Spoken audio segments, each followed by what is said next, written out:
Guys, Andrew here. Welcome back to tutorial, and if you're new, special welcome to you.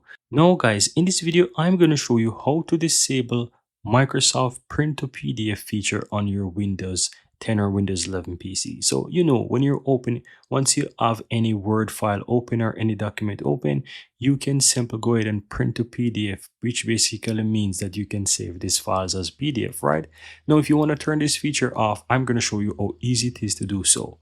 Click the Windows key on your keyboard, start typing Windows, you will find Turn Windows Features on or off, click on that, and in the list scroll down to where you'll find the Microsoft Print to PDF. Now by default, as I said, it's checked because you can use this feature, but if you don't want to have it on the PC, uncheck this box, click on OK. It's going to search for the required files and apply them, and then after this, once it is done, go ahead and restart your PC, and from now on, this service, or let's say this feature, will be blocked.